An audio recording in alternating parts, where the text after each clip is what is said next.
In this video, I'm going to react to the most violent game of football that the NFL wants you to forget about.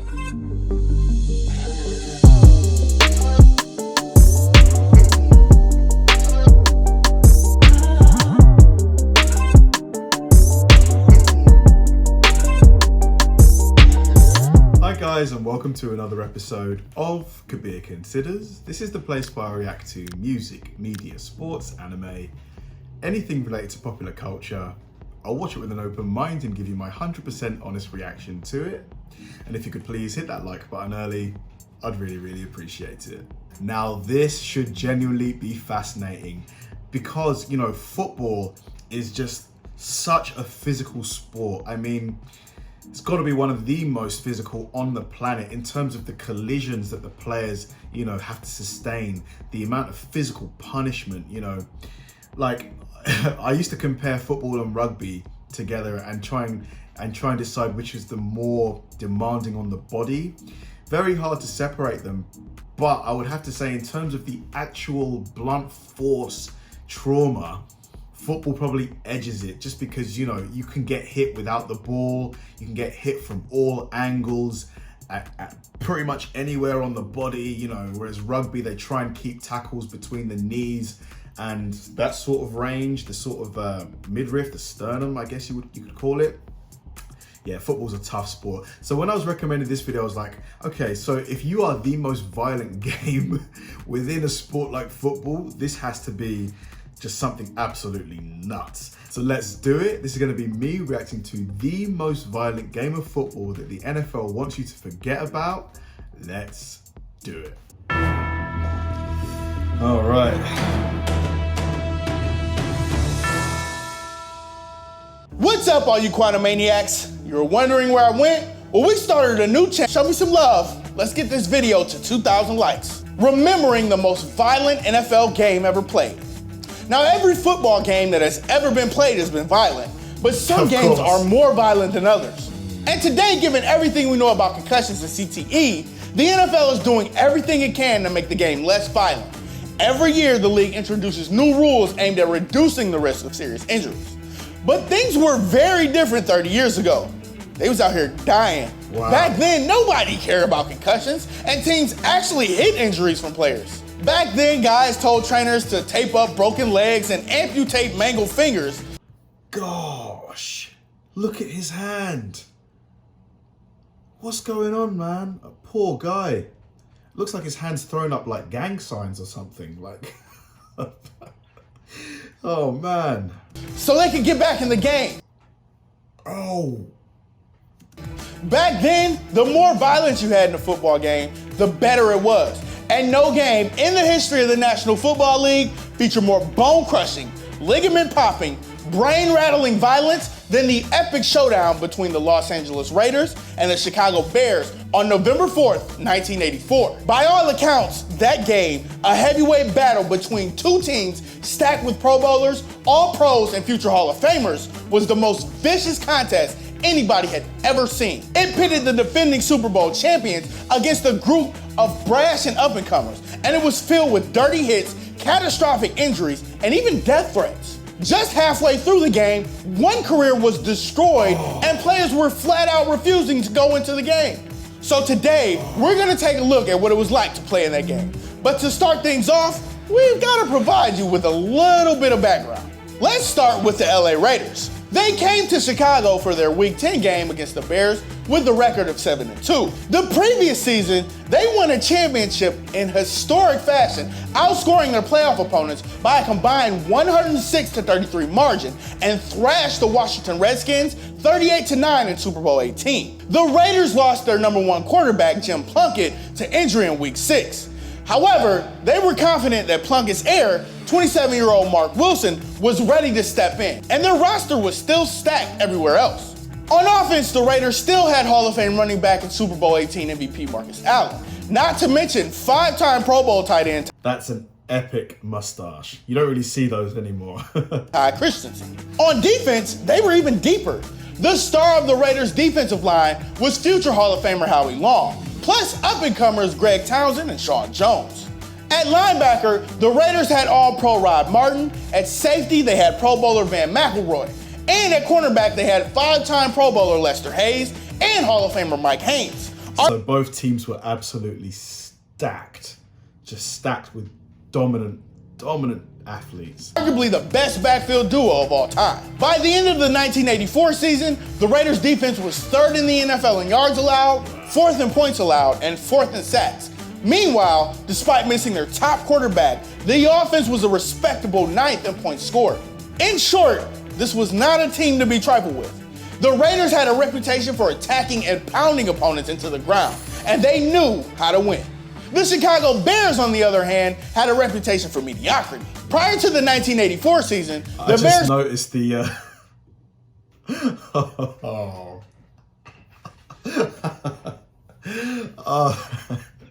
the toilet.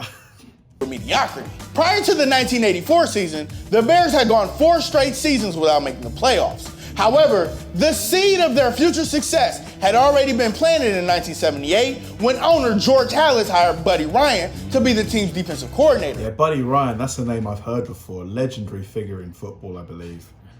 Upon joining the Bears, Ryan began working on a new defensive set intended to disrupt and overwhelm the classic pro-style offense most NFL teams were using in the 1980s. Ryan's defense put 8 players in the box. 6 of those 8 were right on the line, 4 defensive linemen and 2 linebackers. The other 2, a linebacker and a safety, were right behind the line.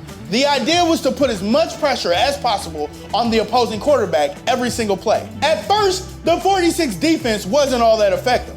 Like any defensive scheme, it was only as good as the players running it. But by 1984, the Bears finally had the roster to pull it off.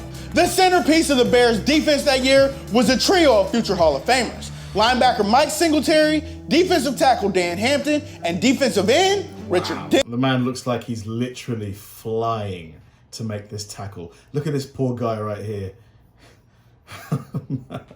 They were joined by 5 other players who would make Pro Bowl appearances at some point in their careers, including tackle Steve Mongo McMichael, linebacker Todd Bell, defensive back Gary Fennick, and linebacker Otis Wilson. With all the pieces in place, the Chicago Bears defense dominated the league in 1984 in a way few teams ever had. They were 1st in the NFL in yards allowed, 3rd in points allowed, and they set an NFL record with 72 sacks. Heading into their Week 10 showdown against the defending Super Bowl champs, the Bears were 6-3. They were the upstarts who had everything to prove, and prove it they did.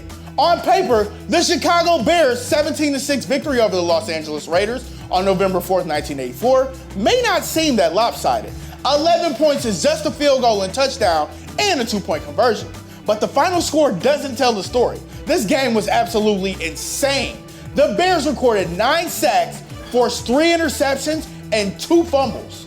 3 quarterbacks were seriously injured, 2 for the Raiders and 1 for the Bears. At one point, Raiders defensive end Howie Long told Bears guard Kurt Becker that he was gonna get him in the parking lot after the game and... Wow, he was that pissed. I'm gonna get him in the parking lot after the game. I'm just imagining him waiting by his car like... beat him up in front of his family. Long later explained that he was pissed off that Becker had spent the entire game dishing out late hits to Raiders defensive players, one of which had left Long with a sprained back. But a sprained back was nothing compared to what Raiders quarterback Mark Wilson went through that day. He had to lead the game twice before halftime. Wilson's first injury came on a bone-crushing sack by the Bears' Otis Wilson midway through the first quarter. NBC color commentator Merlin Olsen, who was working without the aid of a sideline reporter, described the injury as whiplash, but it definitely wasn't whiplash. In reality, Wilson had smashed his head on the Soldier Field AstroTurf, which was hard as a rock. Footage of Wilson pacing around on the sidelines with a confused look on his face suggests he heavily concussed. Almost certainly suffered a concussion. If this was 2018, Wilson would have gone into concussion protocol and his day would have been over. But this was 1984. Also, NBC's Dick Enberg explained to the fans watching at home that David Humm, the Raiders' backup quarterback that day, had spent the first half of the season playing golf in Las Vegas. So, Wilson sat out just 2 series before he went back in. Wow. In the second quarter, Wilson was knocked out the game for a second time when he smashed his hand on another player's helmet as he followed through on a throw. That forced the Raiders to put Hum into the game again. And he did not last long. While Wilson was in the locker room getting an x-ray on his thumb, David Hum, who had already had a couple of teeth knocked out that day, took a filthy blindside hit to the knees from Bears linebacker Otis Wilson with just under 2 minutes left in the second quarter. Shot puts that one to Christensen. Man, this Bears team were mean. Gosh. Lost teeth? Sprained back? Incomplete. And Hum is down and writhing again. He is hurt. He is hurt. Hum's knee was absolutely mangled. The 32-year-old never played in the NFL again. As Hum lay on the ground writhing in pain, the NBC cameras cut over to veteran punter Ray Guy on the Raiders sideline. Guy supposedly had a cannon for an arm and was listed as the Raiders' emergency third-string quarterback. Wow. NBC showed Guy having a lengthy conversation with Raiders coach Tom Flores. According to Mark Wilson, Flores was asking Guy to go into the game, but Guy flat out refused. At that point, nobody knew who was gonna play quarterback for the Raiders. And when the two teams returned to the field after halftime, NBC ran a graphic showing the second half lineups. Wow. Question mark. This is unbelievable, dude. And at quarterback for the Raiders, they just put up a bunch of question marks. In the end, Mark Wilson returned to the game with a broken thumb. Of course, he didn't know he had a broken thumb at the time. So he was still throwing with that broken thumb.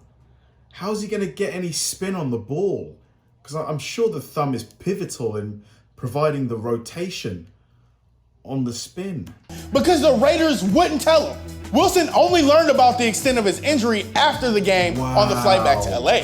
Despite being unable to grip the ball at anything close to full strength, Wilson actually went 4 for 11 in the second half. Even more impressive, he managed to get through the rest of the game without suffering any more injuries. Wow. Bears quarterback Jim McMahon wasn't so lucky. After getting battered and bruised throughout the first half, the Raiders were out for revenge. And they got it when defensive lineman Bill Pickel delivered a cheap shot to McMahon long after he handed the ball off on the final play before halftime. At first, nobody at home or in the broadcast booth even realized McMahon had been injured by the hit from Pickel. But then, McMahon came out of the game after running just 2 plays in the second half, and NBC cameras spotted him wincing in pain on the sidelines. Hilariously, Merlin Olsen speculated that McMahon was suffering from the same kind of whiplash Mark Wilson had experienced earlier in the game. Apparently, Olsen just thought everything was whiplash. However, a few minutes later, Dick Enberg reported that McMahon was leaving the game with a bruised back. In reality, McMahon's injury was much more serious. In Rich Cohen's 2013 book, Monsters, the 1985 Chicago Bears, and the Wild Heart of Football, Steve Zucker, McMahon's agent at the time, said he went down to the Bears locker room at halftime to check on his client. He found McMahon standing at a toilet, still in his pads, pissing blood. Once again, if this game were being played in 2018, that would have been it for McMahon. But again, this was 1984. So after pissing blood in the locker room at halftime, McMahon went back out there and tried to tough it out. Eventually, it was learned that McMahon had suffered a lacerated kidney on the hit from Pike. Oh my God. That is a serious injury. The Bears quarterback spent the next 2 weeks in the hospital and missed the rest of the season. In the end, 3 quarterbacks suffered a broken thumb, a lacerated kidney, a blown out knee, and at least 1 concussion. After the final whistle, Bears coach Mike Ditka, a man who'd inflict untold pain during his own NFL career, said that the showdown between the Bears and the Raiders was the most brutal football game he'd ever watched. According to Sports Illustrated's Curry Kirkpatrick, legendary Raiders owner Al Davis was actually seen covering his face with his hands during the game. Wow. Of course, the following year, the Bears would go 15-1 during the regular season before trouncing the New England Patriots in Super Bowl 20. They were the NFL's new superpower. The Raiders, their dynasty was over.